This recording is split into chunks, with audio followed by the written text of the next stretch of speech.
Board meeting. Please join us in the Pledge of Allegiance. Allegiance to the flag of the United States of America and to the republic for which it stands, one nation, under God, indivisible, with liberty and justice for all. So thanks for being here tonight.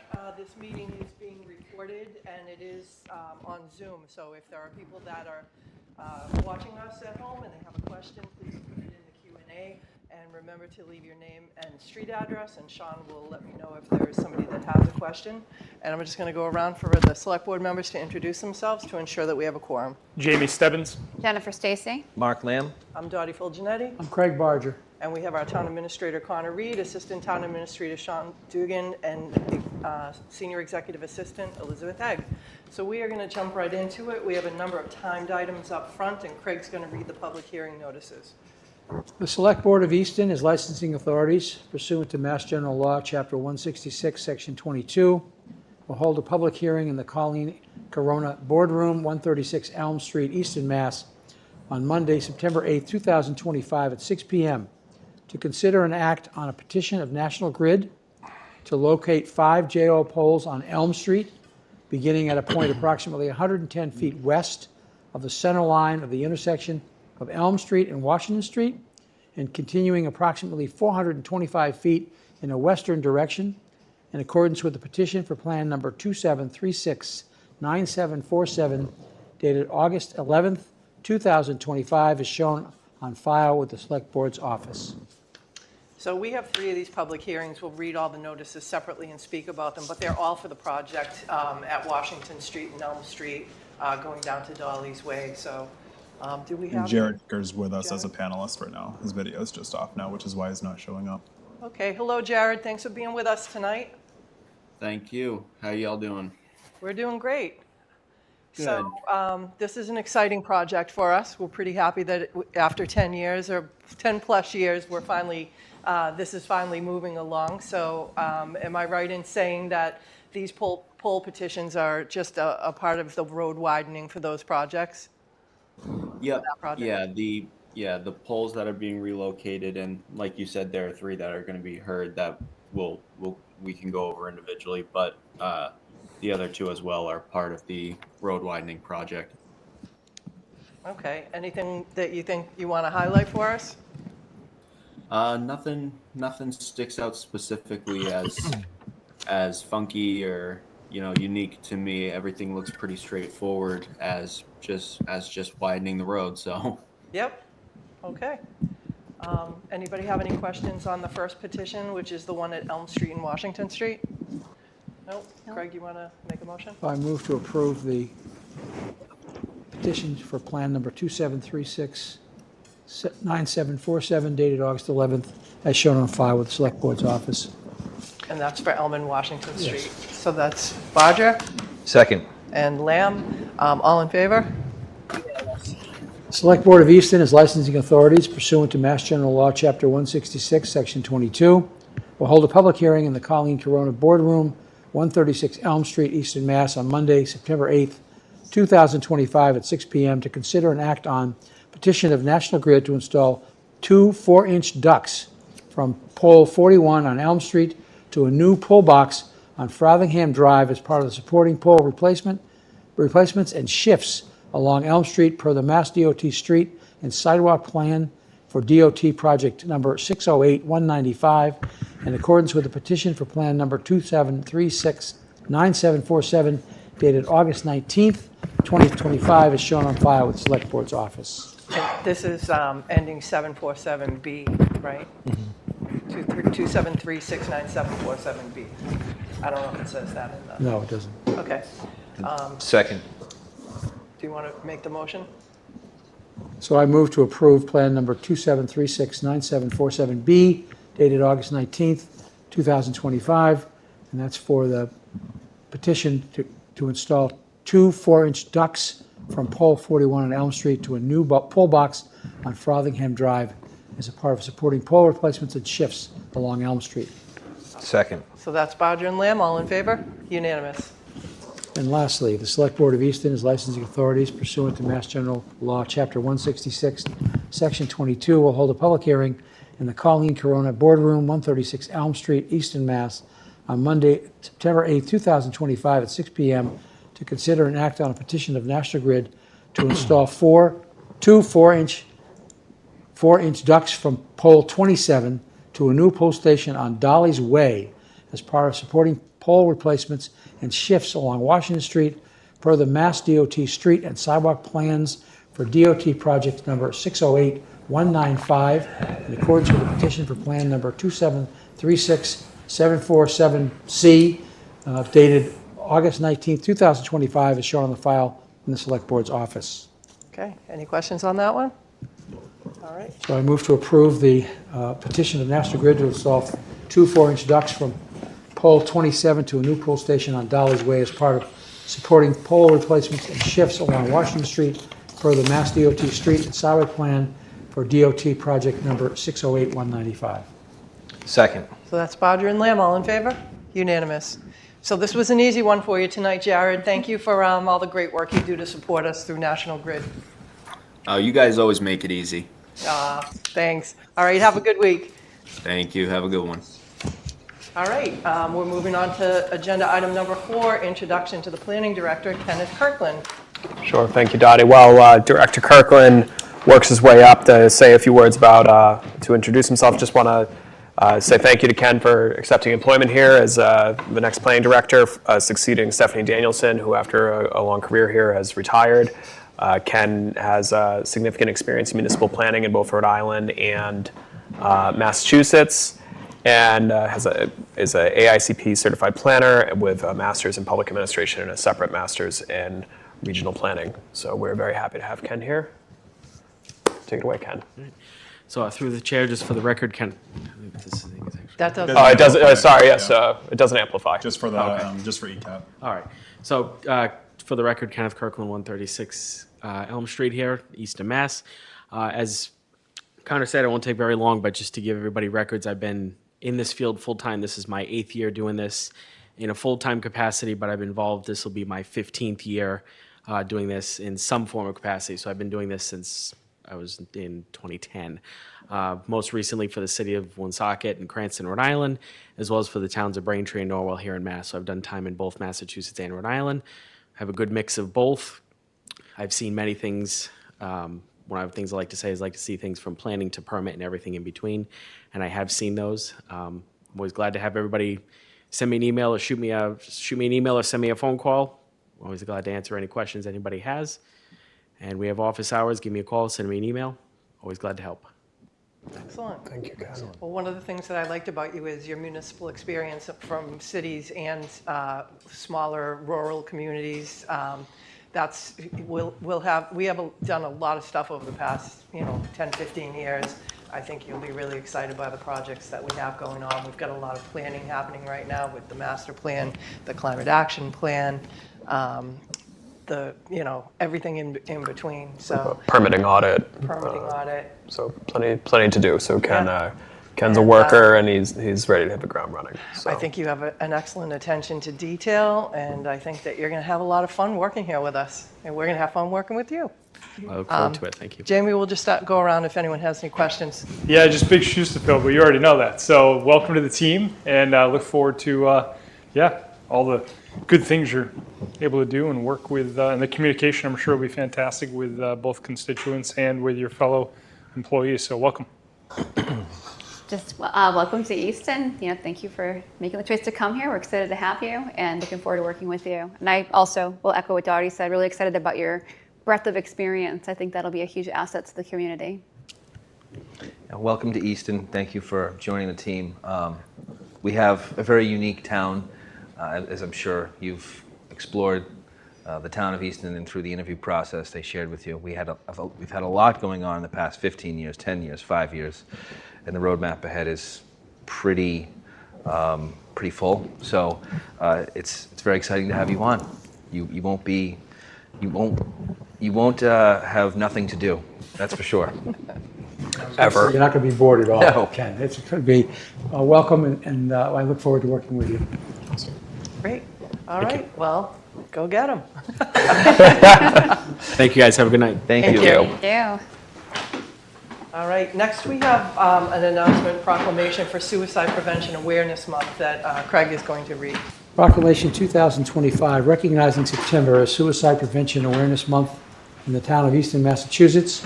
Whereas the town of Easton recognizes the profound importance of mental health and the well-being of all its residents as a core element of a thriving and compassionate community. And whereas suicide continues to be a heartbreaking public health issue across Massachusetts, including our own community, affecting individuals of all ages, backgrounds, and walks of life.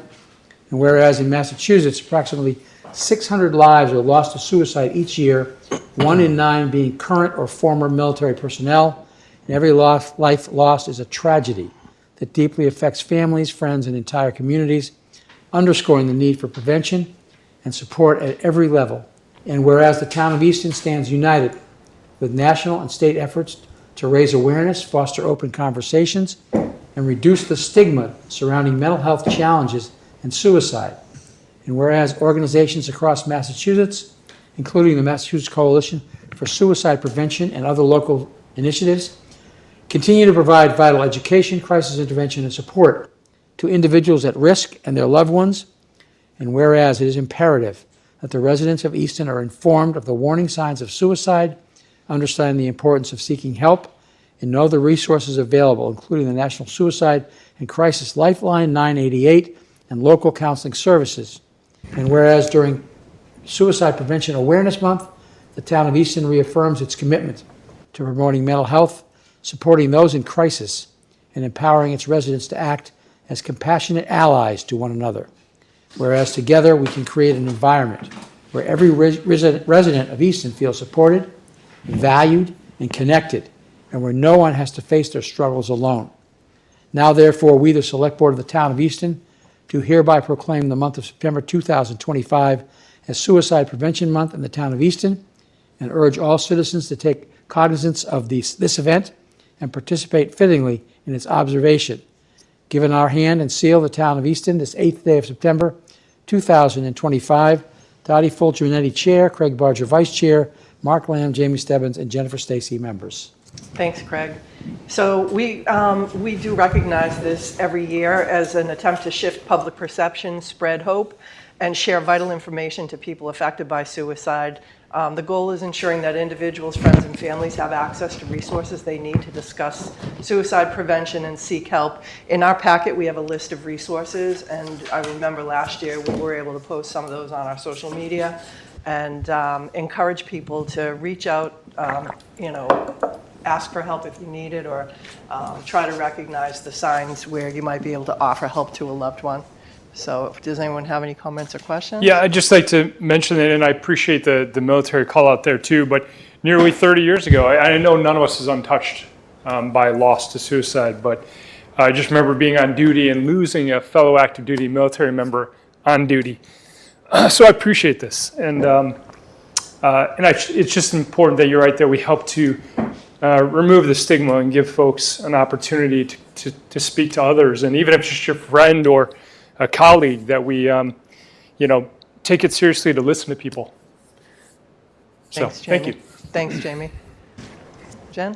All I'll say is I'm really glad we raise awareness on this topic every September as well, and it's a point of reflection and also awareness. And I think you said it perfectly. I wrote down a note here: take care of each other. Like, it's a really reminder that in a world that feels deeply connected, and it feels like we all know what's going on in each other's lives because of things like social media and quick information, I feel like in some ways we're more isolated than ever. So it's really important to remind yourself that human interaction is really critical. And check in with your friends, and hopefully someone listening will also feel comfortable being vulnerable with a friend, and maybe that will make a difference. So I think my colleagues have summed it up well.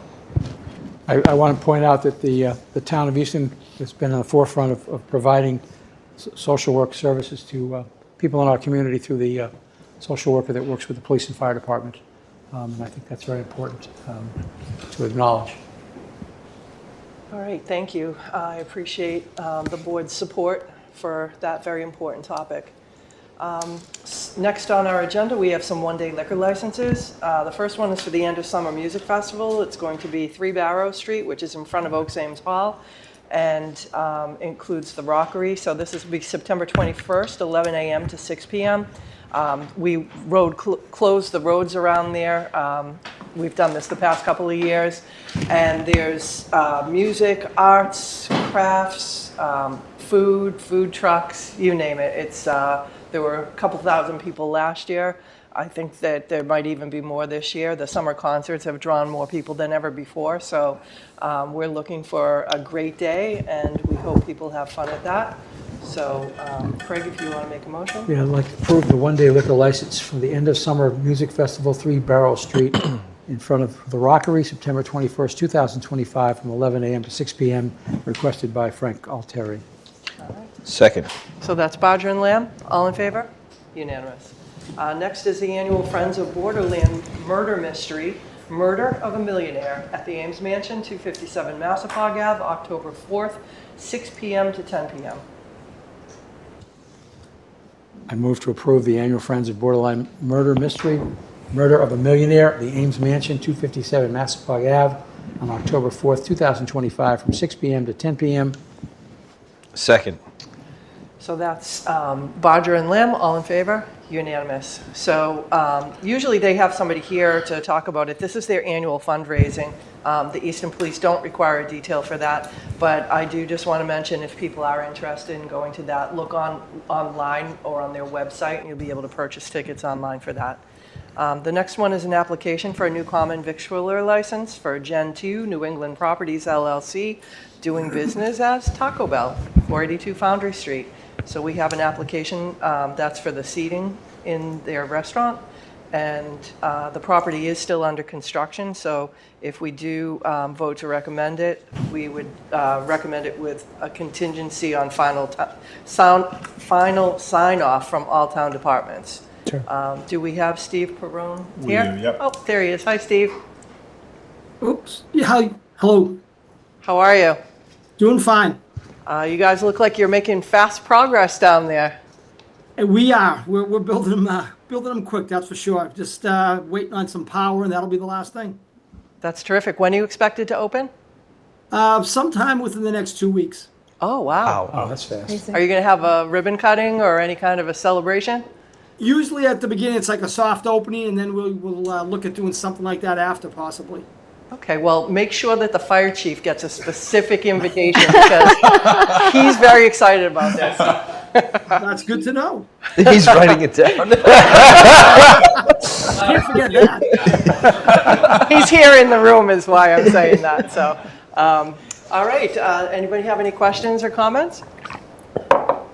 Very excited. Can't wait. Mark is the chair of our Economic Development Committee, Yes. and you usually like to welcome people to Easton specifically. Yes, we've spent years putting together that corridor for exactly what you're doing, to bring in that economic development, to bring in revenue to the community, to make that area one of 3 areas in town an area of commerce. So I'm really excited about what you guys are doing, and you have the full support of the board and the community and economic development. And I look forward to checking the place out. Well, that's great. I'm happy to hear that we have your support, and it's a great location. I know there's a few other places going up at the same time. I think there's a Chipotle around the corner, so Yeah. we're trying to beat them.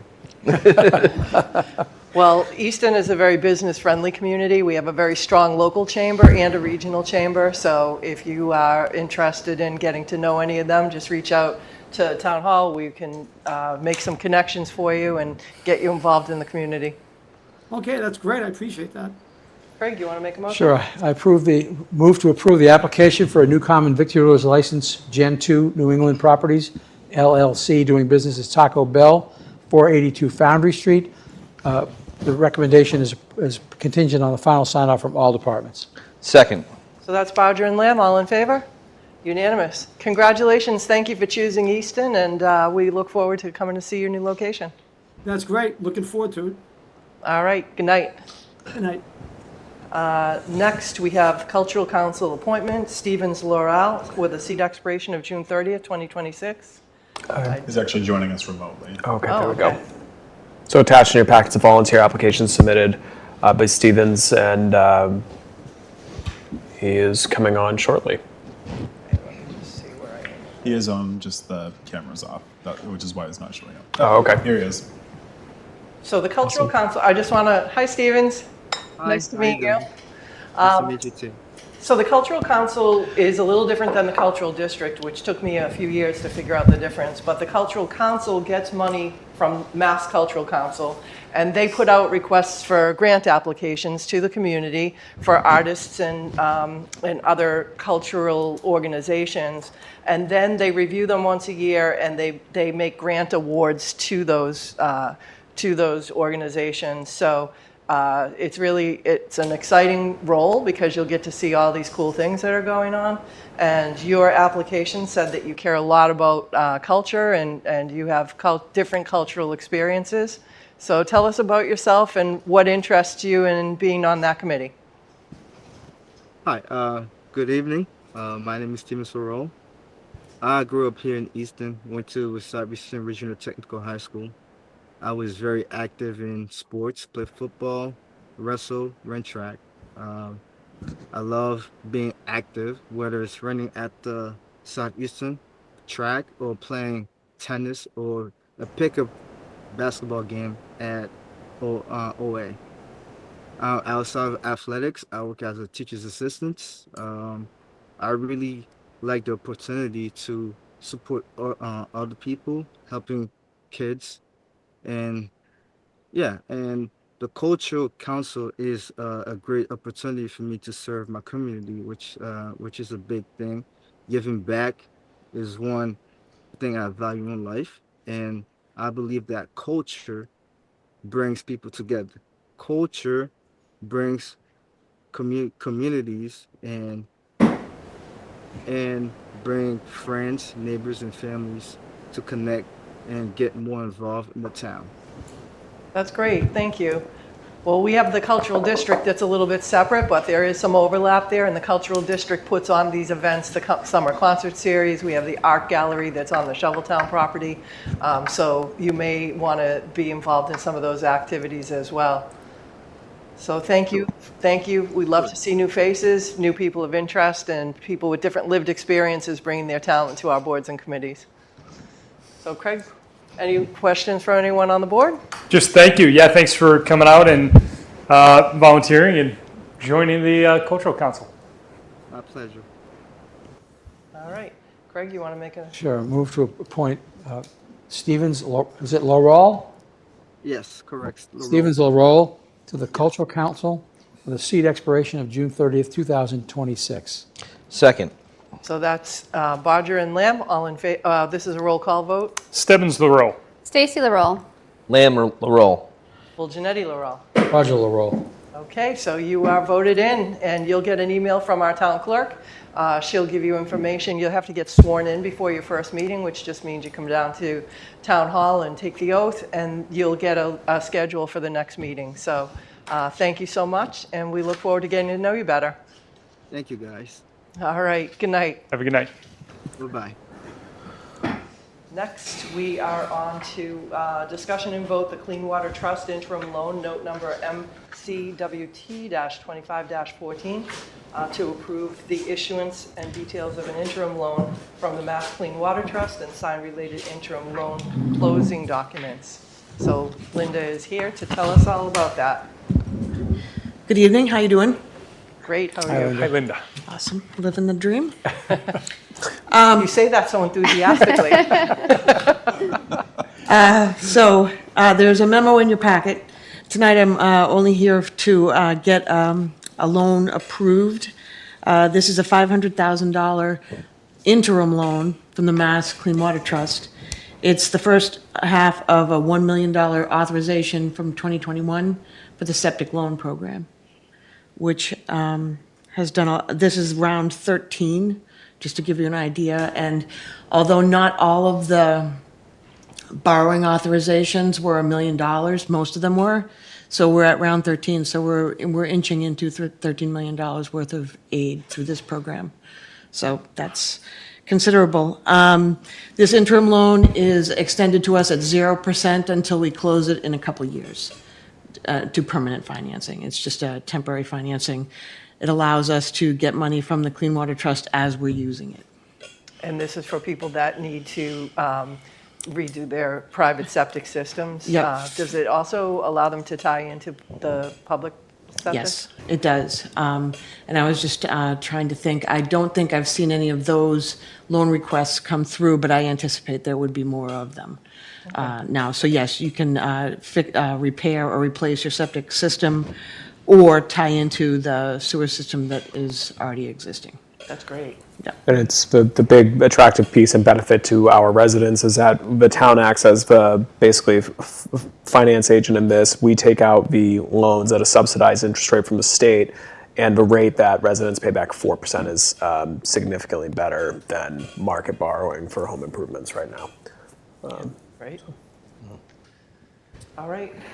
There's a vote that the clerk reads. Do we read the whole thing, or do we just No, reference it? this vote is taken by reference, so the language of the vote will refer to the full text, which will be made part of the minutes.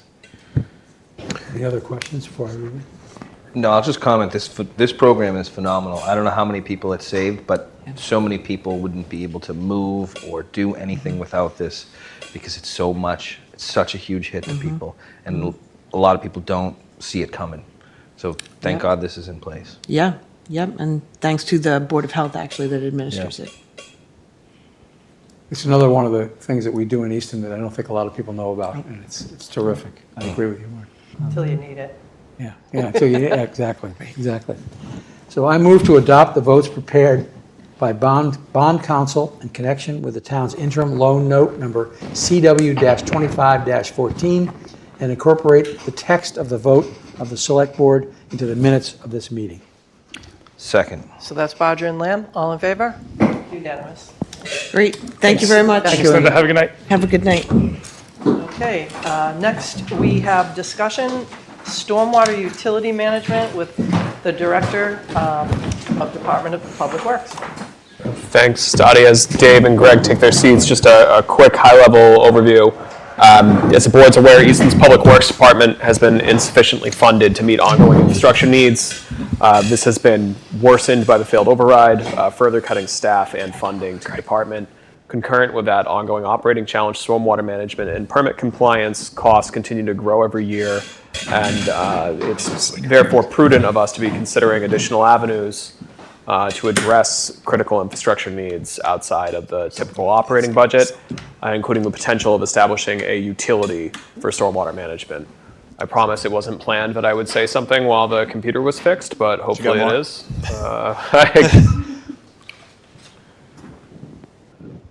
50% of the time it works every time. Well, while we're waiting for the computer to boot up, good evening. Dave Field, Thank God. Director of Public Works. With me is Deputy Director Greg Swan. So hopefully we can answer any questions you might have.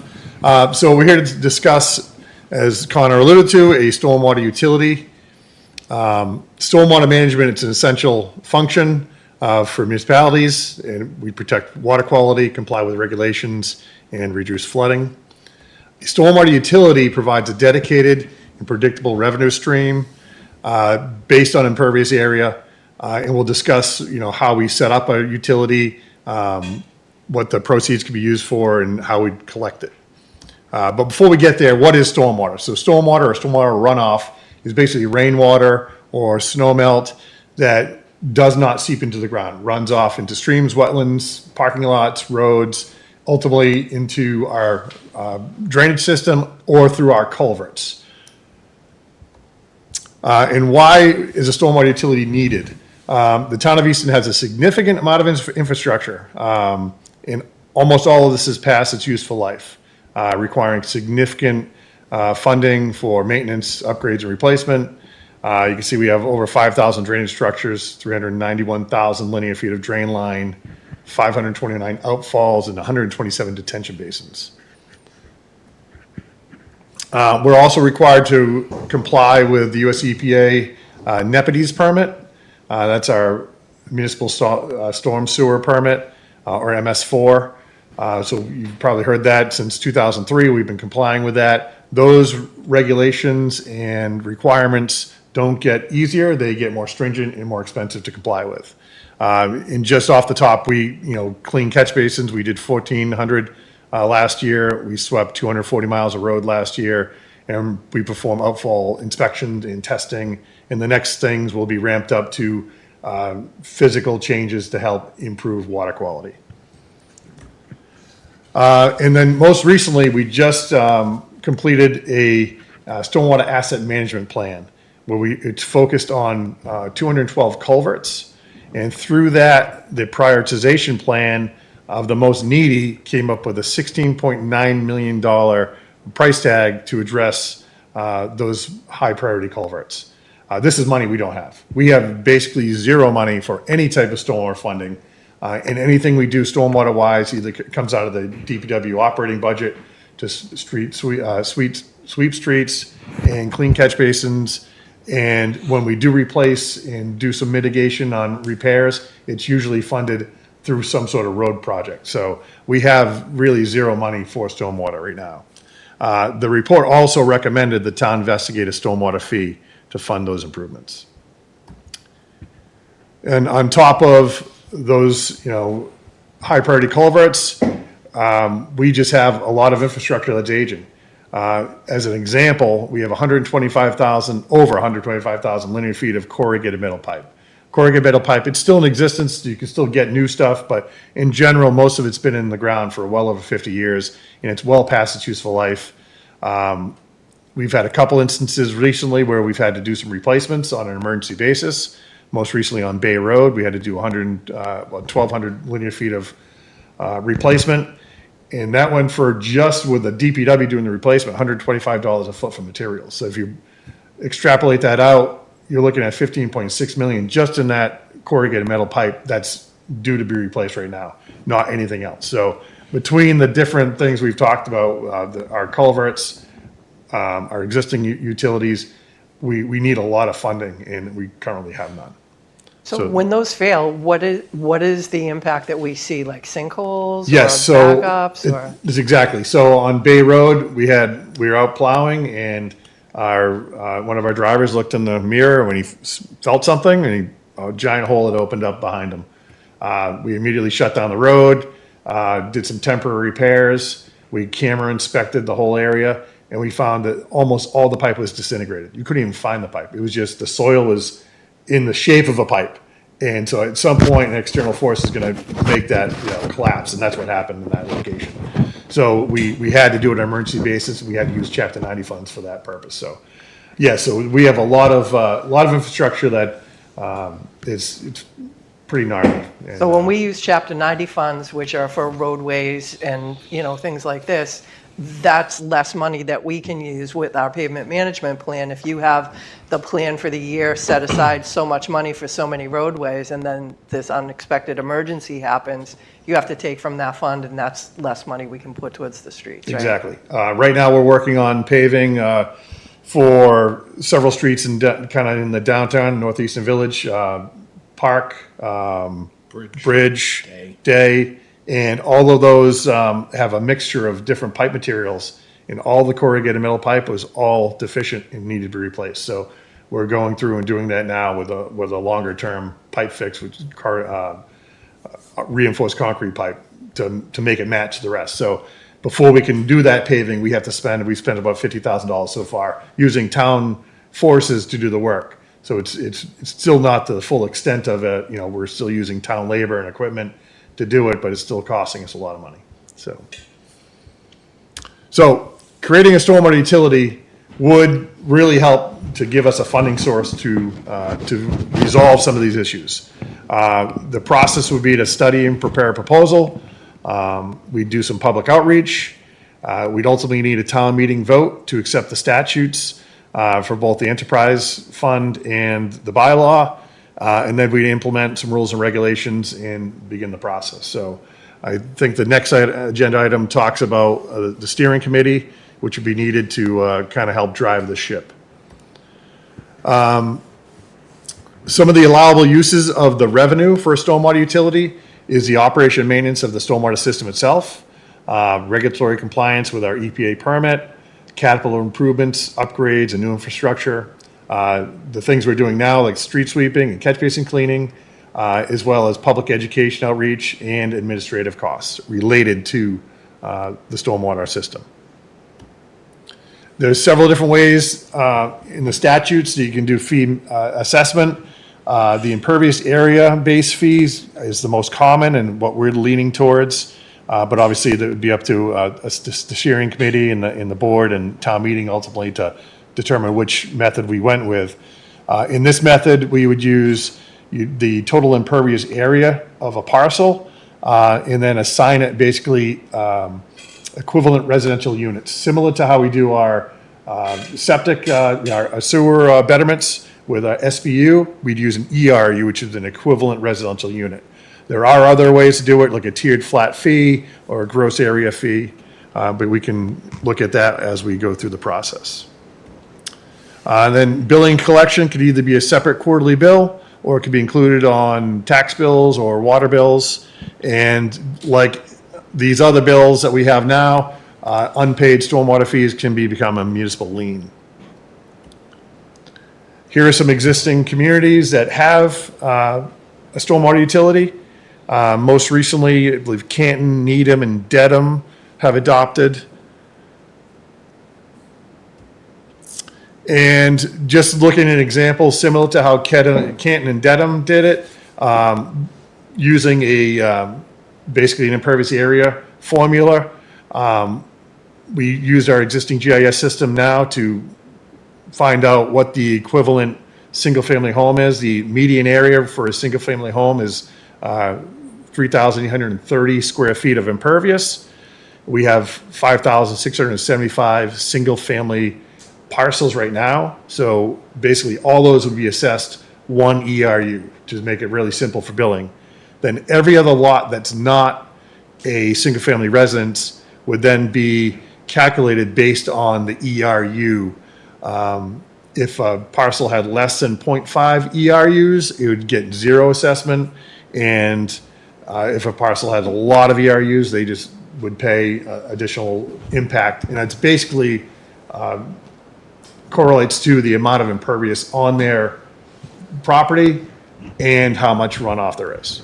Dave, for folks who don't work with this terminology, impervious is what? Roofs? Yeah, any surface parking lots? Yep. Right. Any surface which doesn't allow water to infiltrate into it. So generally lawns and wooded areas are pervious and they allow the rainwater to infiltrate.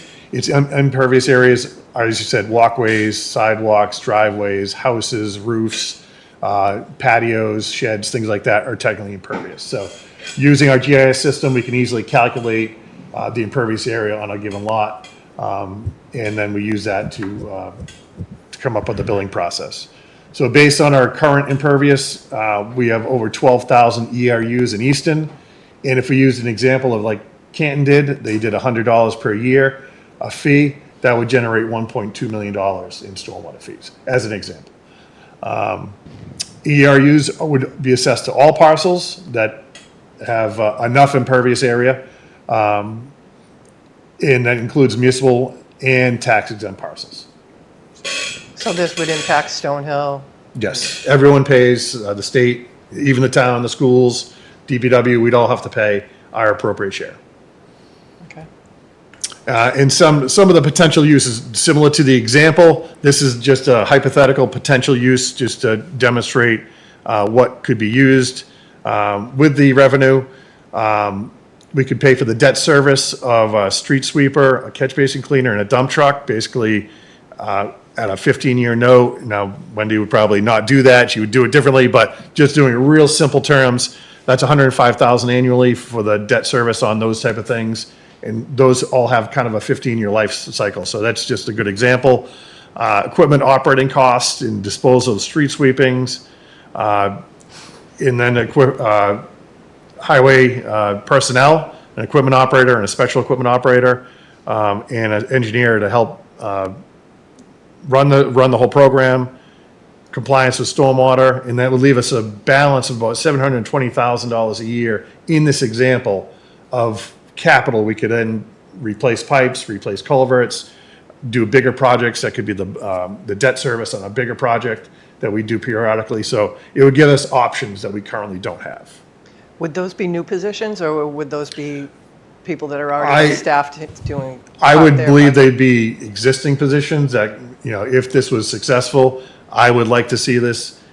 We could basically take some of the pressure off our operating budget because we have those people doing that job now. It's just coming out of our operating budget, so that would help as a relief on that. So, but again, this is all to be determined. It's a good question because it's, as the town heads into fiscal 27, which as the board knows and the budget subcommittee is discussing and folks following along hopefully are aware, the override failing in 26 doesn't just make the issue go away going into 27. We're going to be facing significant cuts to operating departments, including potentially public works again, going into 27. So outside of a long-term structural growth and the expectations of a compliance with stormwater management and kind of reaching the end of a road of stretching other capital streams, Chapter 90, et cetera, to do these as incidental repairs as part of bigger projects. If there's a non-tax revenue stream that Public Works can fund certain operations through, that can allow for additional reductions to the general fund operations of Public Works without immediately cutting more staff, because we have cut staff again this year. So it gives some flexibility where right now there's none. We're all just up against it. Okay. So in conclusion, a stormwater utility would provide stable, dedicated funding. It's basically equitable based on the amount of runoff that a parcel contributes, and it help us comply with our federal and state mandates.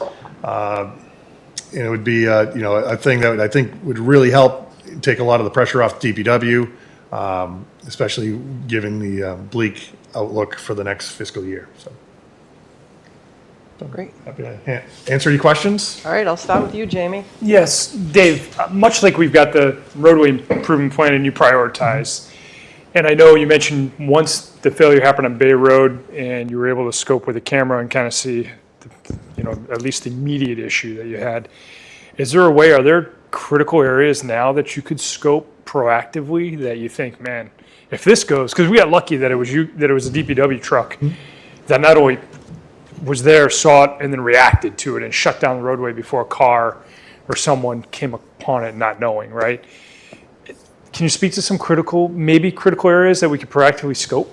Yeah, so part of it is the culverts. Our culverts are a huge issue, and luckily we were able to take a first pass at that with an asset management grant through the SRF program. I think it was $109,000 Yeah, grant. 125 something. Yeah, we did some in-kind services, things like that, but we had our engineering company, Ty and Bond, come out and inspect these culverts along with DPW staff to really determine which ones are critical and in danger of failure, the criticality of those failures, and going after the worst ones that are going to have the biggest impact. So that's that $15.6 million we know on just culverts, and that's 8 culverts. Yeah. There are more. Or the 129. On the drainage, we have 391,000 linear feet. Unfortunately, we don't have a good inventory as far as assessment of the condition of all that. It's kind of catch as catch can. We have done some of our major trunk lines, like we've done Center Street, leading up to the work we're doing now on Park Street and Day Street. We did Center Street and did some heavy cleaning. It probably had never been really clean because the technology to clean catch base, drain lines like that just really didn't exist back in the day, and they do now, but it's extremely expensive. I think we've sunk about $35,000 just cleaning some of the pipe in and cameraing it to check the condition. We found several defects that we're going to address, but overall, we haven't even really touched most of our system.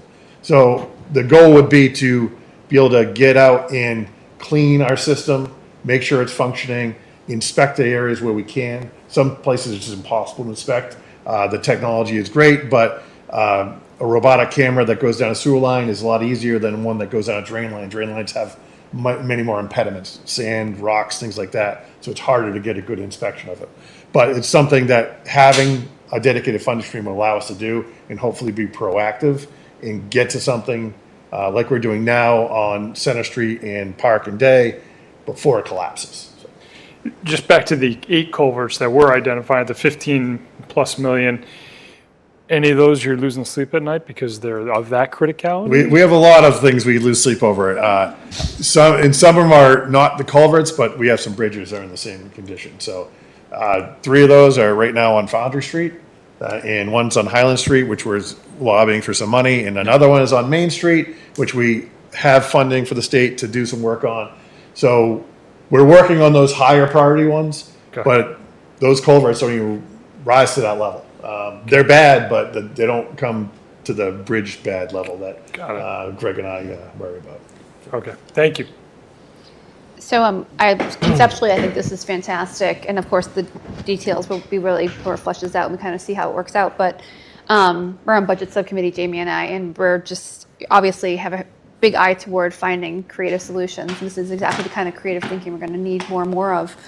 And I love there's precedence for it. So we're not reinventing the wheel here. We know other communities have done this and it works. And you have made the case that this is absolutely critical infrastructure.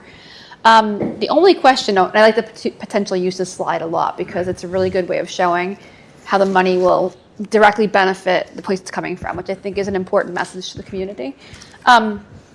One thing I wanted to ask about is you mentioned the $100 in Canton was where they landed with their, right? I assume this will come out of the steering committee discussion, kind of, if they do the analysis on it, but do you have a range of where communities have landed with their rate per ERU? It varies, and it really depends on when they adopted it. I think Newton, do you remember Newton's?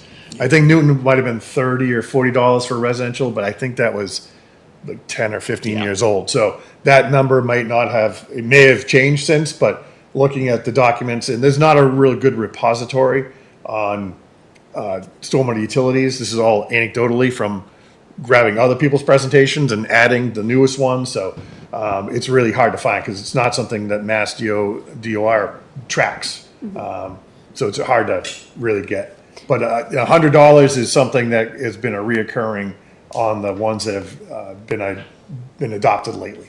Okay, so that's a good idea to give us And of where this Canton could was land. this year. They adopted this year at $100 per residential unit. Okay, that's helpful because obviously we're balancing the needs of the town, always also mindful of how it impacts any residents. So I feel like that's, thank you. So in your current budget, how much, and you may have covered this early on in the presentation, but how much do you spend annually on stormwater? Do you know? Can you capture that? We have a number. It's in our budget. I think it's $35,000 for stormwater compliance. We go way beyond that. Again, we spent, I think, close to $50,000 cleaning catch basins and cleaning that Center Street drain line, things like that. We don't have a spot for that in our budget, so we just overspend it, that line item. And then our current street sweeping, if you look at it, we're probably closer to, stormwater related, the bonding on our sweeper, the bonding on a dump truck, the bonding on our catch basin cleaner, the employees that do that, we spend way more than that. So we're probably in the 500,000 range is my guess, just on what we spend to keep our town moving and open for business. And even at that 500,000 estimate, I'm sure as things progress, you'll probably have to nail that down a little bit, more accurate. Yeah, we would have to do the full study. Right. But as, let's just for the argument's sake, for the purpose of this conversation, even at $500,000, you are falling behind. So every year that goes by, it gets worse and worse, and you're not, staying at pace with the deteriorating infrastructure. That's correct. Okay, so what would be the process to go through if this was adopted and it's $100 out of the gate, and 10 years from now, it'll cost more than $100? What is the process to move that number? Would it have to go back to town meeting? I don't believe so. I think the rules and regulations that would there'd be a bylaw that goes with this, similar to our sewer, our trash program, our water, where the select board would be the rate setting authority to set the rates. Okay. That would be one of the things that we would hope to work, get some details with through feasibility and the steering committee process, is identifying what are the kind of bylaw regulation frameworks that other communities have used. Okay. And my last question, this is going to be a tough one. I don't know how you would know the answer to this, but I'm going to ask it anyway. Do you know of any communities that have tried this and failed?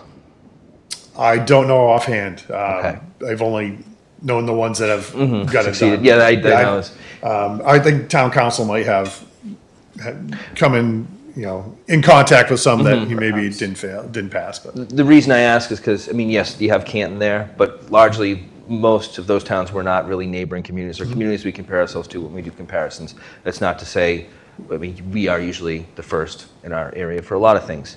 So I was curious if they have tried it, and if they haven't tried it, I anticipate they eventually will try it because we're all in the same boat. yes. That's all my questions, but great presentation. Thank you, guys. David, I'm trying to understand, you're talking about the culverts, $15.6 million for those 8 culverts, and you're now asking for $1.2 million. So that's a huge gap. So is it only Yeah. going to be used for just emergencies, or you're going to try and pick away at some of those 8 culverts? We would do a combination of a lot of different things. So that culvert prioritization plan that was developed as part of that grant came up with 8 high priority ones, the most critical. That doesn't mean that's the only need we have. So we have existing, if we find and we do camera inspections on any road and we see that it's collapsing and we need to get in there, we would have to do some emergency repairs. So we'd probably funnel some money to that. So we would come up with a systematic approach, and it'll be very transparent where we intend to work on, but sometimes you have to have a little bit in the budget that you can use for various repairs and replacements on an as-needed basis. So we would come up with a laundry list, just like our pavement management. We know we need $18 million worth of road improvements, but we only have $1 million with Chapter 90 and even local funds to work on that in round numbers. We know we can't do it all. The same thing, we know we can't get the 15.6 million tomorrow, but we would just start working away at it programmatically. Okay. And Craig and David, if I could add to that, one of the things that having a dedicated and a fee-based system that really gives a lot more capacity, certainly, you could make an argument that number should be larger. That's going to be up to the steering committee and voters. But even if it were in that ballpark, you then have bonding capacity, right? So not unlike what we do with our typical capital planning. I mean, up until fairly recently with the regulation of PFAS and the water budget growing quite substantially, the Water Division Enterprise Fund was only a couple of million, right? And that managed the water system for all of Easton. So these funds can be highly efficient, and you can leverage them with grants and other capital planning tools like bonding to go after those really high priority ones with a mixture of ongoing operation spending. Yeah, my point was to let the public know that this is just, it's one small step towards the solution. Correct. Which right now has to vie for and often lose in the general fund budget. That's only getting less tenable for these programs. Thanks for the presentation, guys. Thank you. Well, I know you've been working on this, the stormwater management for years, but I will say that it is an unfunded mandate because, the requirements get more stringent every year. We know that it costs more money, but no money ever comes from the federal or state government for us to manage these little dribs and drabs of planning money and things like that, but not big dollars. Also, I think it's important for people to know that the state, since I've been on the board, generally budgets for $200 million across the whole state for Chapter 90 funds every year. So what that means is it's going down every year in terms of purchasing power. So they do have some other grants that pop up from time to time, but those are competitive grants, and sometimes you get them, sometimes you don't. So I think that this is a really creative way to be able to ensure that we can't just not do it. And town meeting was very clear about what they wanted us to live within a certain budget amount. That doesn't mean we can ignore things that we're required to do. So being able to pull this out so that it does have a funding mechanism, I think is really very smart and a very strategic solution for that. So I appreciate you guys tackling that and getting it started. I know that we do get emails and phone calls in the spring when we start to get a lot of rain, that there are certain areas that I know off the top of my head where People are frustrated because this water backs up into their neighborhoods if the culvert is clogged. You have to go get the equipment, and you can't just do like, we're just going to do this one culvert. You try to batch them to make use of the investment. When we do a lot of the road work, is that an opportunity to take a look at the pipelines and try to, while the ground is open, do this at the same time? Would that give us a more proactive way also? Yeah, we try to do that now. It just depends on the roads. Some have a lot more work that's required. What we're doing now, we haven't started our annual paving program yet. It's imminent. We'll be out there doing a test trip, hopefully this week or next week. Usually we're out there in June, but we've been out there since late April, May, doing drainage work to prepare for it, to get ready. So it's depends on our roadway network, which roads we're doing, how much drainage there is on those roads. We have a lot of roads that have country drainage, which is just basically shoulders and swales. And then we have a lot that have closed drainage systems like we're working on now. So it really depends. But yes, we try to get out there ahead of time. It just, every dollar we spend on drainage and other infrastructure under the road is less that we can pave with. So having a different source to go after that and make a stormwater its own utility, like water and like sewer, where it had a dedicated funding source, would go a long way to helping that. And I think it's important to just underscore this again, that you said that these are people that are already on staff, and we're going to be shifting it from the operating budget to this if this. That would be my goal. Obviously, the steering committee is going to have to weigh in, and there'll be a lot of consensus and team building on this and how it's going to work. But it's unlikely we're doing this and we're hiring 20 people, right? I see us having to cut people. So this would be a way to save staff, because we're already understaffed now. And this year in particular has been very hard, especially doing this drainage work, to even get a crew available to dig and replace pipe, because we still have to roadside mow and fill potholes and take care of the other things that need to get done. And there are plenty of other things. So we've really seen it this year on both buildings, grounds, and highway, the short staffing and how detrimental it is to our operations. So Dave, when people who hear this say, why is our annual road program starting, after pumpkin spice coffee is already on the streets, those things are obviously related, right? Yes. We have not only the drainage work, but we cut 2 positions. You have 2 that we've left vacant because we anticipate more cuts. I mean, your general fund staff is 24 or 25, is that correct? Yeah, about so that. 4 of those is a huge hit to their capacity. Or when people ask why, is this park or, this playground not being weeded as often, it's because we don't have the staff. Yeah. That's a real impact. And it's translating into our ability, even when we have state funding for capital like roads, we still need people here locally to do the work. Right. And if I remember correctly, we have 119 miles of roadway in Easton, and that's a lot to maintain for the roadway infrastructure, but also everything that's connected to that. Like, whether it's crosswalks, striping, roadside mowing, street signs, there's a lot that needs to be done to maintain these roads, and the ones that are in poorer condition require a lot more work. All right, excellent. Well, thank you very much. That was a great presentation, and I hope people are watching it. Thank you. Thanks. We don't need to vote on this. We're going to vote on the establishing the Sure, the next item, and if Dave and Greg, you want to stay up and if there's any questions. So there's a draft committee charge here for the board to consider. There's not a kind of policy requirement, but it's pretty common here in Easton when we have items that are significant and may ultimately require town meeting approval. Certainly Director Field and his team are more than technically competent, but this is going to ultimately be a kind of community-based and policy decision. So having a steering committee, having some residents get involved on the front end, I think can be valuable. To get some perspectives that we may not have, or just look at it differently, and do it as a kind of joint venture. So there's a draft charge in here for a stormwater utility steering committee. The preamble touches on what we've all just heard. I've taken a stab at committee composition. I don't have pride of authorship there, so if the board feels differently, I'm happy to hear it.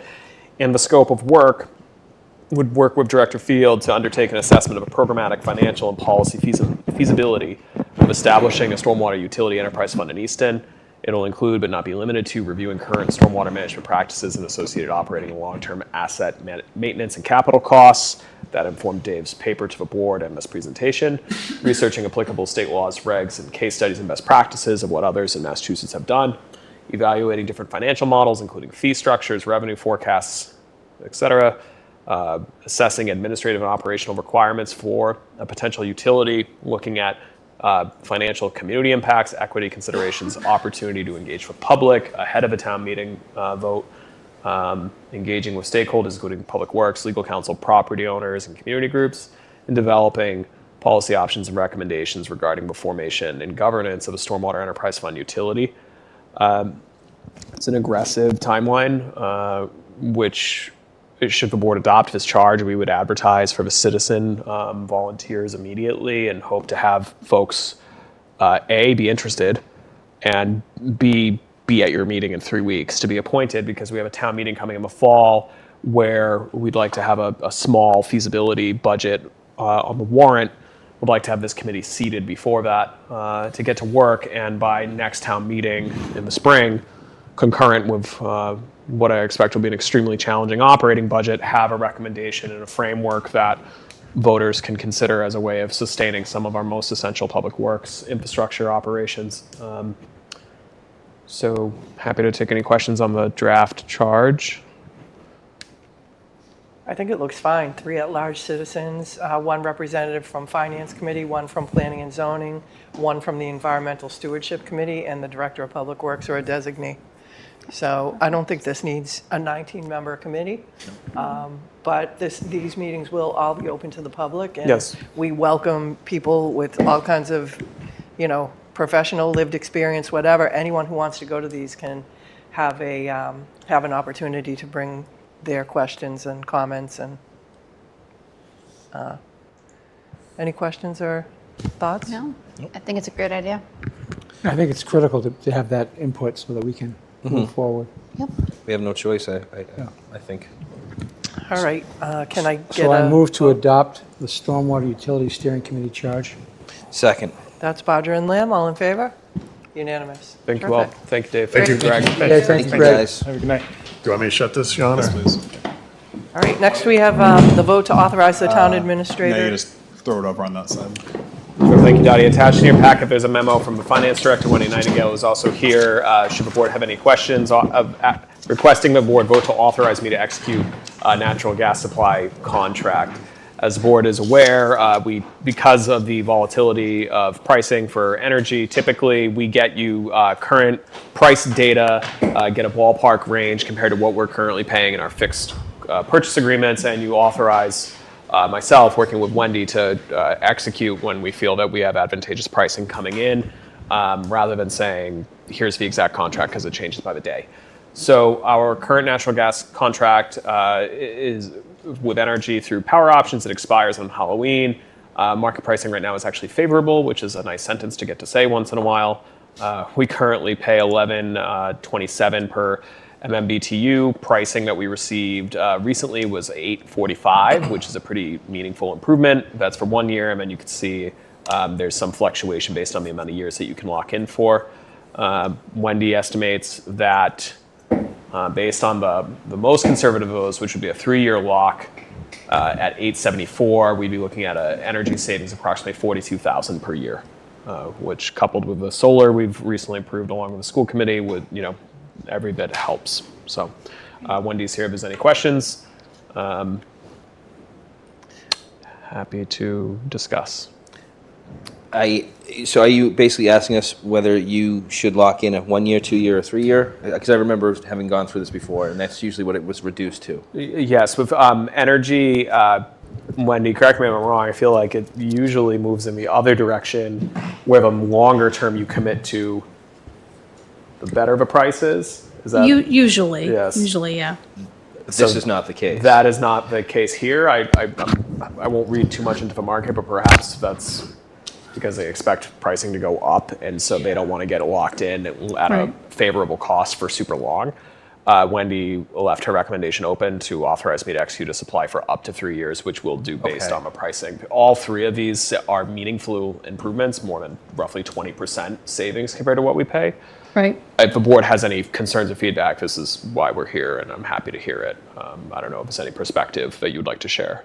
Just what are they, the 1, 2, and 3? So obviously the one's most favorable, right? Three Yep, is- that's $8.45. 2 years, $8.64, and 3 years, $8.74. Okay. All significantly less than what we're paying right now. Say it again, Craig. All significantly less than what we're paying right Yep, now. right. I would say if you're looking at a scenario like that, I would say you should go for the 3-year because that's so close that I wouldn't want to risk it. I don't know Well, how and you like we guys said, we feel, don't see it going down. Like but in it's terms of there's the, a 30-cent difference. Like just lock it in for 3 years. Correct. And eat the 30 cents. I think we're going That to would see be my- significant Yes. increases beyond Agreed. that. Just like ballpark, what is the net impact difference or savings rather from this change in like 1 year? I am It could be a ballpark. quickly putting a spreadsheet The average is together. around 40,000. No, Every that's little bit compared counts to, right now, so. Right. it was a question about compared to what we pay now or between the I was the just trying to figure out pricing? what kind of cost savings we were looking at here. Okay, yes. And then between the pricing, so we can, right now, annual volume starts 16,745 MMBTU, so You're looking at about $1,000 difference from 1 year to the next. there you go. Based on these prices, if you did a 2-year versus a 3-year. Oh, but like as far as like, I Far as was the talking about for savings? using each year, so the cost in our budget over a year. Yes, so compared to our current budget spend, Wendy, in your memo, Mm-hmm. I think you had said you estimate about would produce a savings of approximately It 42,000. says 42, yeah. Prices have crept up a little bit, so as of today, instead of $8.74, a 3-year is $8.83. So again, you're looking at around 40,000. Awesome. In savings. It's all dependent on your usage as well. Is that over 3 years or each year? That's each year. Each year. Yes. And so the spread annually between the 1 and 3 year is about $5,000. So Yeah, that's. and Wendy's estimate is based on a more expensive one. I agree, yeah. Energy's so volatile. I mean, the motion talks about a contract for up to 3 years, but I would concur with Mark that get the 3-year now. That would be our recommendation, or my recommendation. Agreed. Okay. I'd agree with Dottie, that. All right. I I appreciate the agree. feedback. So there's a proposed motion in the document. If Yeah, so I move to authorize the town administrator to sign and execute a new natural gas supply contract for up to 3 years. Second. So that's Bodger and Lamb. All in favor? Unanimous. Thank you. Terrific. you. Thank you. Thanks, you, Wendy. Wendy?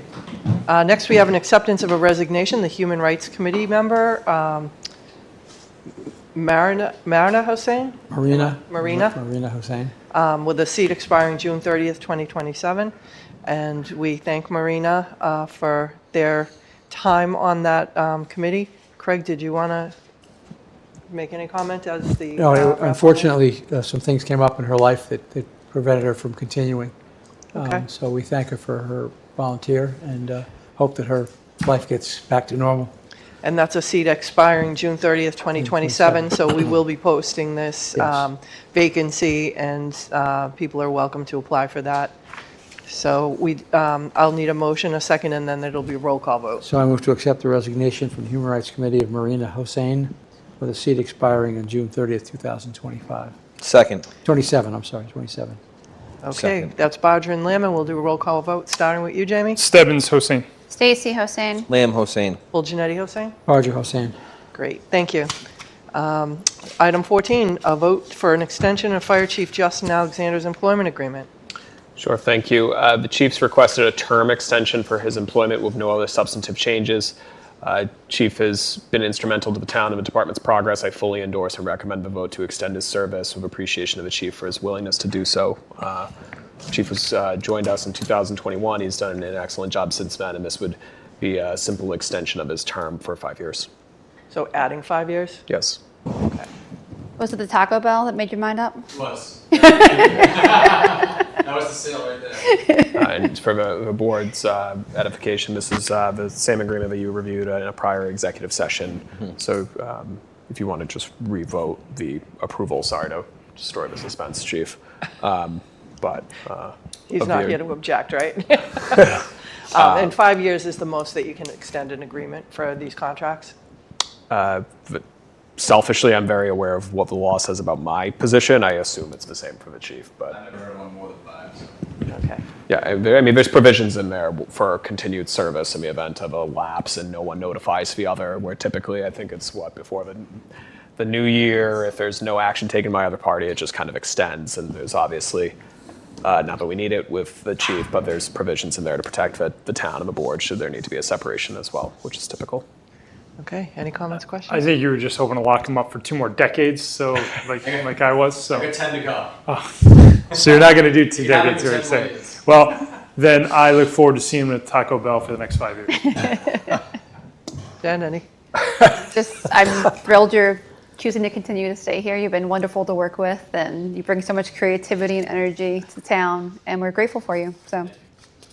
I second that. Thank you, Chief. Thank you for all you do, and you've been a great fit here, and I look forward to continue working with you. I think you've been an incredible addition to our municipal government, and I definitely look forward to at least 5 years working with you. I'll give you 10. We're going to keep it going. If you all stay, though. Ooh. Well, It's been a pleasure. Thank you. I agree with everything that my colleagues have said, and really appreciate you. This is, it's getting tougher, not easier working here, and I appreciate your confidence in the town that we'll be able to hopefully get back on track. So, all right. I move to extend Fire Chief Justin Alexander's employment agreement for the additional 5 years. Second. That's Bodger and Lamb. All in favor? Unanimous. Terrific. Thank you. All right, we are at the bottom of the agenda here. So the acceptance of minutes, August 18th, 2025. So moved, Barger. Second. That's Bodger and Lamb. All in favor? Unanimous. Approval only of executive session minutes not to be released October 7th, 2024, December 2nd, 2024, December 16th, 2024, March 10th, 2025, and March 24th, 2025. So moved, Barger. Second. That's Bodger and Lamb. All in favor? Unanimous. And just for people that might be watching, when they say, why are they being approved but not to be released, that might mean that the nature of the content of that executive session is still in process or not necessarily resolved yet. So that's why those are not released at the same time. Town Administrator notes. Sure, thank you, Dottie. I just want to note for the board's awareness, and I've notified the Municipal Building Committee as well, we're aware that there was an injury on site this afternoon at the construction site of the Public Safety Headquarters on Depot Street, and thankful to the police and fire departments for their quick response. The worker is a contractor on the project. He is reported, or they are reported to be in stable condition. We send our best wishes for his continued recovery.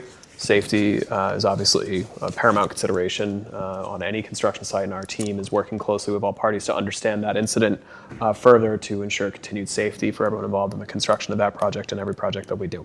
So, again, appreciate the first responders there, and sending my well wishes to the injured individual and their family. So, Thank you. Assistant Town Administrator. I won't steal the thunder. I know that we had a big weekend, so I'll save that for select board notes. But I'll just say that town staff for the block party for the Tricentennial Committee wanted to thank Police, Fire, DPW, and Health and Community Services for helping put together a really good event on Saturday. But I'll leave the thunder to the board for the time capsule opening. All right, Jamie, you're up. Now I'm going to pass that one down too, because I know we all got to be there, but I will say thank you to everyone, including Sean and all of the town employees that showed up, were part of it, and worked so hard to the turnout was amazing. So, and I heard nothing but wonderful things from everybody, other than they wish the Shoveltown line was a little bit shorter. but we found ways around that. So anyway, Heard that. There's always a workaround. There's a workaround. So thank you. I'll go on team pass the thunder down as well and just say it was really a fantastic event, amazing turnout, and everyone had so many smiles on their faces. And there's so much to do that I actually missed a lot of things because it was such a great, and I was looking at people's pictures. I'm like, wait, I missed the big shovel. I missed this. I missed that. But it was just a really good, positive showing of our community. So. Yeah, it was an incredible event. perfect day. The weather held off just in time. Was there a final estimate on how many people did show up? I didn't hear. No. I mean, there were thousands at any given time, and there was turnover. Yeah. I've never seen an event in one place in Easton that big. So they did an incredible job. The amount of planning that you guys put into it. I forgot to mention the Tricentennial Committee, the event coordinators, Dan and Jamie Anderson, did an Yeah. incredible amount of work behind the scenes to make that happen. There were lots of coordination with vendors in the town, and so they were really phenomenal to work with. So thank you and hats off to them. Yeah, I talked to Jamie for a little while, and the humility too. Yeah. You know, this like whole thing? no, yeah, exactly. It was like, are you kidding me? Like, look around. Yeah, it was incredible. But it was just incredible. So thank you to the Tricentennial Committee.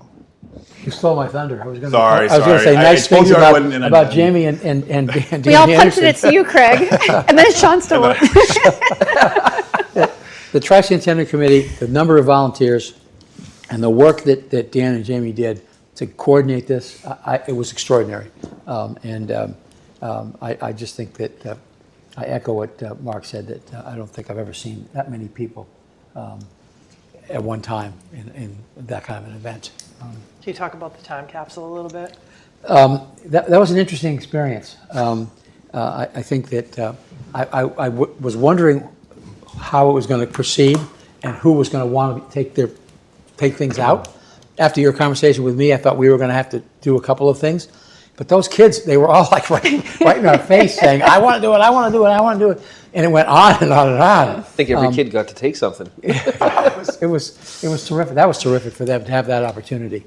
It made it to do really engaging Yeah. having it Yeah. done that way. And the excitement was just contagious. It also gave me some ideas for our next time capsule, for the 300th time capsule.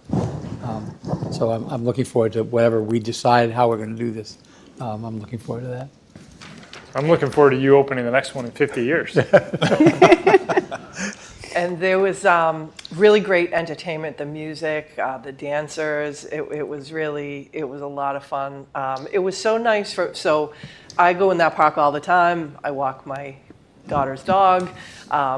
It's nice, it's serene, but like to see it activated with like things happening, and it would be awesome to see something like that on a smaller scale more often. So maybe when this committee is wrapping up and looking for new things to do, there could be another rollover of, they've got such incredible experience planning these things. And I really don't, we plan a lot for the cultural district, so I know a lot of what goes into it, but I have no idea the level of detail that goes into putting together something that big. So it's a lot of work, and it just looks so easy. People have no idea the amount of work that goes on behind that. So to have a safe, fun event like that is really, really great. So the next one is the bonfire. On October 11th. So that'll be awesome, and then the gala. Yep. As soon as you mentioned that, his eyes lit up again. I'm in crunch time now, where it's like the panel's got to show up. So it was a really great day. I just want to remind people again that the end of summer concert series is on the 21st. That Sunday from 12 to 4. The band Steve Smith and the Nakeds is really, everybody knows them from the whole region. They've played here a few times. Really great, a lot of fun. And I want to just mention that the kiddos went back to school. So how's everybody's kids acclimating? Fantastic. So far, so good, really. And it's nice having the house quiet during parts of the day that weren't so quiet for a little while. My favorite part. Well, when your kids are not in school anymore, you lose all concept of the calendar of when all these things happen. So just congratulations to all the students, the parents, the teachers, the educators, and everybody also that makes that a fun experience back to school for our kids. So with that, we're going to go into executive session under Purpose 2 and 3 of Mass General Law, Chapter 30A, Section 21A, respectively, to discuss strategy in relation to contract negotiations with non-union personnel, Connor Reed, and to discuss strategy with respect to collective bargaining with all bargaining units We are not going to return to open session, so we'll take a motion and a roll call vote to enter into executive session, not to return to open session. So moved, Barger. Second. That's Bodger and Lamb. Roll call vote. Jamie? Stebbins, yes. Stacy, yes. Lamb, yes. Full Janetti, yes. Barger, yes. And just also want to thank ECAT. You know, they're everywhere. They're at all these events. They do such a great job. And follow them. There is a newsletter you can get from them, and also follow them on social media, because Joe Taft and some of his partners that he works with have a short movie that they're going to be previewing out in California at the Chinese Theater called Hello, Missy, I think it is. And it looks really great. So congratulations to Joe and the team, and we just were really grateful for ECAT's support. So with that, good night, and we will see you at our next meeting.